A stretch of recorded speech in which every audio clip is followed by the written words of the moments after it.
शुरू अल्लाह का नाम लेकर जो बड़ा मेहरबान निहायत रहम वाला है। अलिफ लाम मीम। ये हिकमत की भरी हुई किताब की आयतें हैं, नेकुकारों के लिए हिदायत और रहमत। वो जो नमाज की पाबंदी करते और ज़कात देते हैं और वही हैं जो आखिरत का यकीन रखते हैं। यही अपने परवरदिगार की तरफ से हिदायत पर हैं और यही कामयाब है। और लोगों में बाज ऐसा है जो बेहुदा हिकायतें खरीदता है ताकि लोगों को बेसमझे अल्लाह के रास्ते से गुमराह करे और उससे हंसी करे। यही लोग हैं जिनको जलील करने वाला अजाब होगा। और जब उसको हमारी आयतें सुनाई जाती हैं तो अकड़ कर मुंह फेर लेता है, गोया उनको सुना ही नहीं। जैसे उसके कानों में सिकल है। तो उसको दर्द देने वाले अजाब की खुशखबरी सुना दो। जो लोग ईमान लाए और नेक काम करते रहे उनके लिए नेमत के बाग हैं, हमेशा उनमें रहेंगे। अल्लाह का वादा सच्चा है और वो गालिब है, हिकमत वाला है। उसी ने आसमानों को सुतूनों के बगैर पैदा किया जैसा कि तुम देखते हो, और जमीन में पहाड़ बनाकर रख दिए ताकि वो तुमको लेकर डोलने न लगे, और उसमें हर तरह के जानवर फैला दिए। और हम ही ने आसमान से पानी नाजिल किया, फिर उसमें हर किस्म की नफीस चीजें उगाई। ये तो अल्लाह की तख्लीक है। अब मुझे दिखाओ कि अल्लाह के सिवा जो हस्तियां हैं उन्होंने क्या पैदा किया है। हकीकत यह है कि ये जालिम खुली गुमराही में है। और हमने लुकमान को दानाई बख्शी कि अल्लाह का शुक्र करो, और जो शख्स शुक्र करता है तो अपने ही फायदे के लिए शुक्र करता है, और जो नाशुक्री करता है तो अल्लाह भी बेनियाज है, लायक हम्दो सना है। और उस वक्त को याद करो जब लुकमान ने अपने बेटे को नसीहत करते हुए कहा कि बेटा, अल्लाह के साथ शिर्क ना करना, शिर्क तो बड़ा भारी जुल्म है।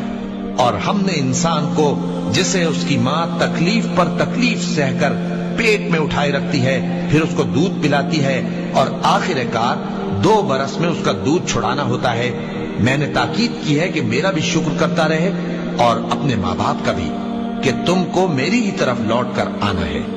और अगर वो दोनों तुझ पर जोर डालें कि तू मेरे साथ किसी ऐसी चीज को शरीक करे जिसका तुझे कुछ भी इल्म नहीं, तो उनका कहा ना मानना। हाँ, दुनिया के कामों में उनका अच्छी तरह साथ देना, और जो शख्स मेरी तरफ रुजू लाए उसके रास्ते पर चलना। फिर तुमको मेरी तरफ लौट कर आना है, तो जो काम तुम करते रहे हो सबसे तुमको आगाह कर दूंगा। लुकमान ने यह भी कहा कि बेटा, अगर कोई अमल चाहे राई के दाने के बराबर भी छोटा हो और हो भी किसी पत्थर के अंदर या आसमानों में मख्फी हो या जमीन में, अल्लाह उसको क़यामत के दिन ला मौजूद करेगा। कुछ शक नहीं कि अल्लाह बारीक बीन है, खबरदार है। बेटा, नमाज की पाबंदी रखना और लोगों को अच्छे कामों के करने का मशवरा देते रहना, बुरी बातों से मना करते रहना, और जो मुसीबत तुझ पर वाक़े हो उस पर सब्र करना। बेशक ये बड़ी हिम्मत के काम हैं। और तकब्बुर करते हुए लोगों के सामने गाल न फुलाना और जमीन में अकड़ कर न चलना, इसलिए कि अल्लाह किसी इतराने वाले शेखी खोरे को पसंद नहीं करता। और अपनी चाल में एतदाल किए रहना, और बोलते वक्त जरा आवाज नीची रखना, क्योंकि बहुत ऊंची आवाज गधों की सी है, और कुछ शक नहीं कि सबसे बुरी आवाज गधों की होती है। क्या तुमने नहीं देखा कि जो कुछ आसमानों में और जो कुछ जमीन में है सबको अल्लाह ने तुम्हारे काबू में कर दिया है, और तुम पर अपनी जाहिरी और बातिनी नेमतें पूरी कर दी हैं। और बाज लोग ऐसे हैं कि अल्लाह के बारे में झगड़ते हैं, न इल्म रखते हैं और न हिदायत और न किताब रोशन। और जब उनसे कहा जाता है कि जो किताब अल्लाह ने नाजिल फरमाई है उसकी पैरवी करो, तो कहते हैं कि हम तो उसी की पैरवी करेंगे जिस पर हमने अपने बाप दादों को पाया। भला अगरचे शैतान उनको दोज़ख के अजाब की तरफ बुलाता हो तब भी। और जो शख्स अपने आप को अल्लाह का फर्मा बरदार कर दे और नेकुकार भी हो, तो उसने मजबूत कड़ा थाम लिया। और सब कामों का अंजाम अल्लाह ही की तरफ है। और जो कुफ्र करे तो उसका कुफ्र तुम्हें गमनाक न कर दे। उनको हमारी तरफ लौट कर आना है, फिर जो काम वो किया करते थे हम उनको जता देंगे। बेशक अल्लाह दिलों की बातों से भी वाकिफ है। हम उनको थोड़ा सा फायदा पहुंचाएंगे, फिर अजाब शदीद की तरफ मजबूर करके ले जाएंगे।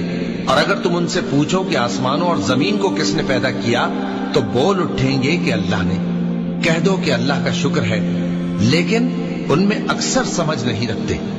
जो कुछ आसमानों और जमीन में है सब अल्लाह ही का है, بے شک اللہ بے نیاز ہے، لائق حمد و ثنا ہے۔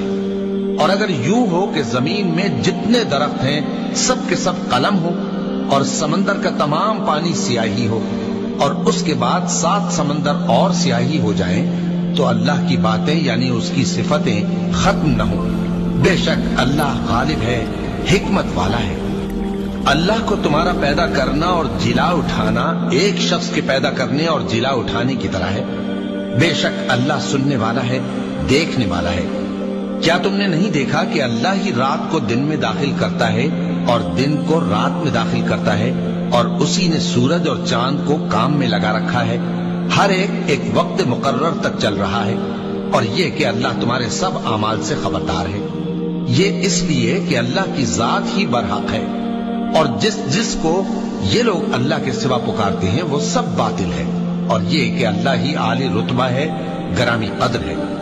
کیا تم نے نہیں دیکھا کہ اللہ ہی کی مہربانی سے کشتیاں سمندر میں چلتی ہیں تاکہ وہ تم کو اپنی کچھ نشانیاں دکھائے؟ بے شک اس میں ہر صبر کرنے والے، شکر کرنے والے کے لیے نشانیاں ہیں۔ اور جب ان پر سمندر کی لہریں سائبانوں کی طرح چھا جاتی ہیں تو اللہ کو پکارنے اور خالص اس کی عبادت کرنے لگتے ہیں، پھر جب وہ ان کو نجات دے کر خشکی پر پہنچا دیتا ہے تو چند ہی لوگ انصاف پر قائم رہتے ہیں، اور ہماری نشانیوں سے وہی انکار کرتے ہیں جو عہد شکن ہیں، ناشکرے ہیں۔ لوگو اپنے پروردگار سے ڈرو اور اس دن کا خوف کرو کہ نہ تو باپ اپنے بیٹے کے کچھ کام آئے اور نہ بیٹا باپ کے کچھ کام آ سکے۔ بے شک اللہ کا وعدہ سچا ہے، پس دنیا کی زندگی تم کو دھوکے میں نہ ڈال دے، اور نہ وہ بڑا فریب دینے والا شیطان تمہیں اللہ کے بارے میں کسی طرح کا فریب دے۔ اللہ ہی کو قیامت کا علم ہے، اور وہی مے برساتا ہے، اور وہی حاملہ کے پیٹ کی چیزوں کو جانتا ہے، اور کوئی شخص نہیں جانتا کہ وہ کل کیا کام کرے گا، اور کوئی شخص نہیں جانتا کہ کس سرزمین میں اسے موت آئے گی۔ بے شک اللہ ہی جاننے والا ہے اور خبردار ہے۔ صدق اللہ العظیم۔